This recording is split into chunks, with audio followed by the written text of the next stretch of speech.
Carl, thank you for joining me today. First of all, I just want to ask how are we doing? Yeah, I'm good, Josh. Thank you. Hope you're well, mate. I'm not doing too bad. Obviously, it's an absolute pleasure to have you here.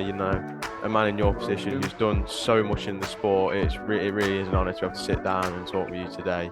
So the first thing I want to just talk about is your professional career, how you worked your way up the ranks and seen the sport at the top level. What was your professional career like? Like, how did you find your career? Yeah, I started off really well. I went six unbeaten, and then I had a really bad patch. I lost four of my next six. So after 12 fights, I'd won eight and lost four. When I lost four of my first, four of six contests, I was sort of like having to decide and wonder what was going wrong. Um, and I put things together, and I realised it were mainly weight. I was trying to make stupid weights. Um, wasn't listening to my coaches really, and that's what probably was the downfall. I started off really well, and then a really bad patch. So a lot of kids would have probably gave up or lost heart, but I stuck at it, and then everything come together for me. On my 12th fight, which was like, although I got beat, I was unlucky not to get the decision on my 12th fight. I fought for the Midlands Area Championship as the away fighter in Birmingham. And I lost by half a point to a guy called Irving Blake, who was a tough fighter. Um, I was 21. He was about 35. He was a fully grown man. And I won the first six rounds I fought. Probably not lost the next three and then come back strong in the last. But I got beat by the old half a point score. But although I lost, I took away a lot of confidence from that fight just to prove that I could do 10 rounds at a fast pace at over 3 minutes. I mean, I'd never done a 3 minute round as a professional up until that point. In the amateurs, I did a few 3 minute fights, but as a professional, I'd only done six twos and eight twos, obviously on non TV shows.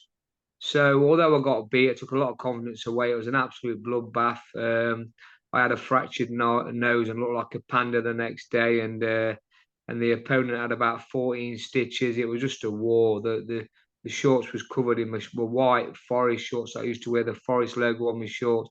They were covered in blood, and we had the old nobbins chucked into the ring. I don't know, you won't remember nobbins, but it was when like on the dinner shows when all the businessmen used to chuck money into the ring. That's how good a fight it was. So yeah, I took a lot away a lot of confidence from that fight. I never got beat for 3 years. And then I come up against Michael Gomez. Obviously, in that 3 years, I'd won the British Masters title. It was a good stepping stone title at the time. I'd boxed on Eurosport, had a good knockout victory. I'd been in a away fight a few more times in them 3 years. So my confidence and my boxing ability had grown loads. I had a decent amateur career. I had 70 fights, won 148, boxed all over the country. I went in with some top boys who went on to do very well as a professional. Probably the most noticeable one would be Michael Brody. So yeah, and then I got the chance to fight for the British and WBO Intercontinental title live on Sky Sports against a fight called Michael Gomez. And Michael Gomez at the time was a formidable champion. He'd been blasting away through the domestic scene. He was a big name. He was signed by Frank Warren, who was top of the bill at Widnes live on Sky Sports, and it was a big step up for me, not just in opponent, but obviously the pressure being around the TV, obviously having the lights around me, the cameras in my face, having national newspapers ringing me up. And looking back now, it was probably a bit too much for me. But I was still confident. I'd sparred with Michael and had a good 4 rounds with him just before he became British champion. But it wasn't to be my night. I got knocked out in 2 rounds, the first and only time I'd ever been knocked out as a professional. But same again, took my loss like a man and came back stronger again. Won six fights on the trot, including in that six fights. So I won the Midlands area title with a great knockout over Nigel Senior in my hometown. And then I got the call to fight for the British title again against Alex Arthur.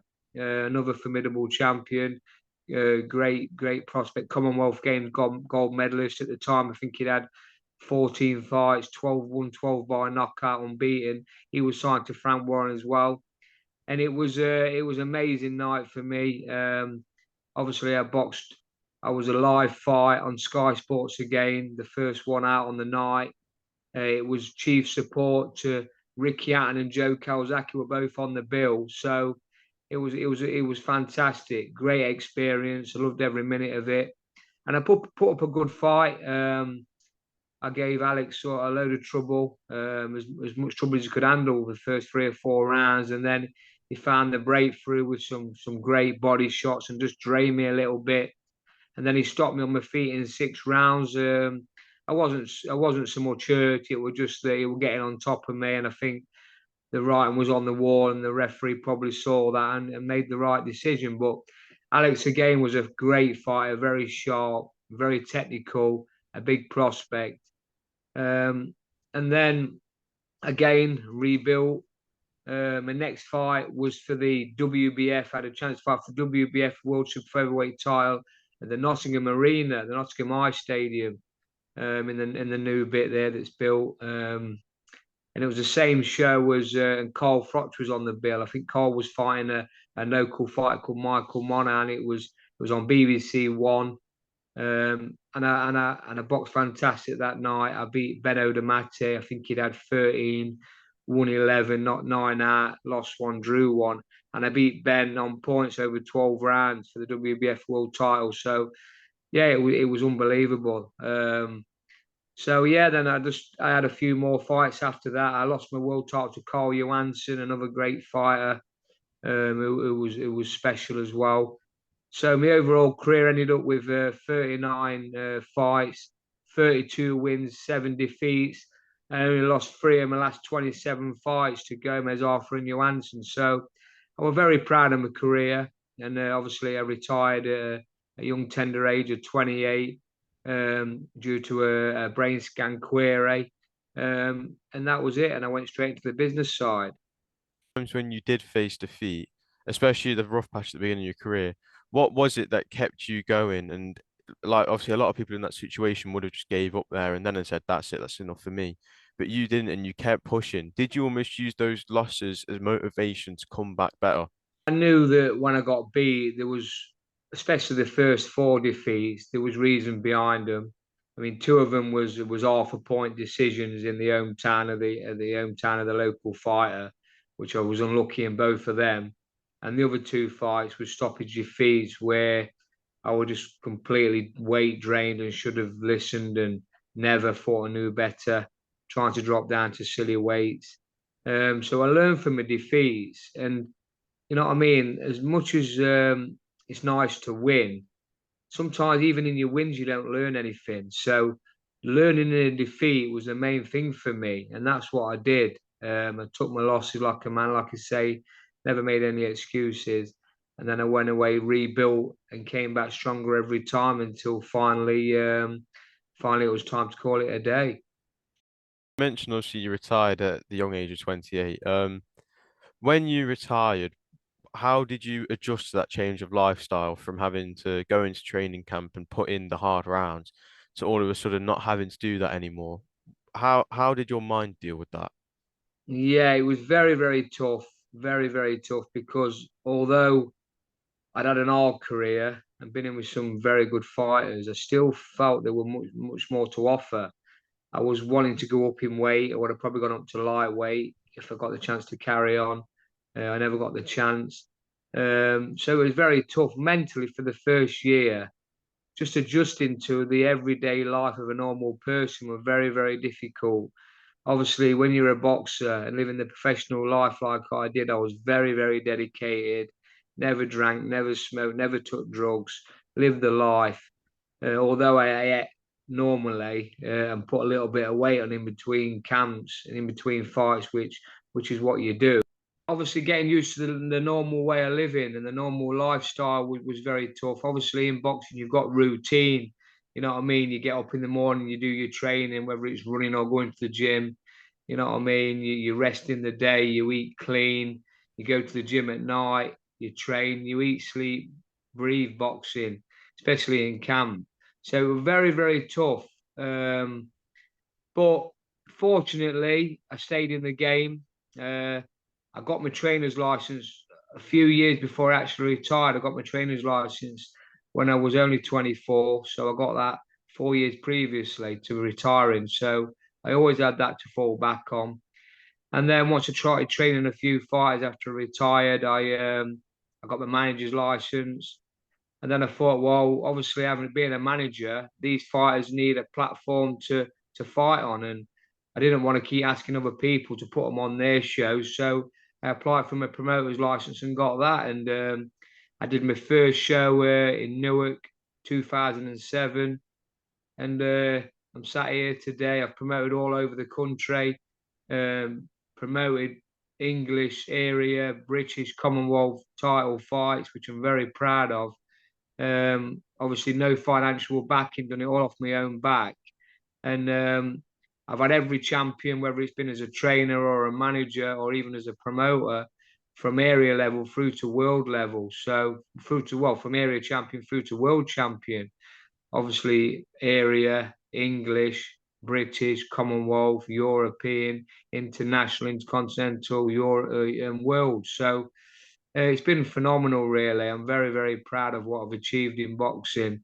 And even if I had to stop tomorrow, I could sit here today and be really proud of what I've achieved.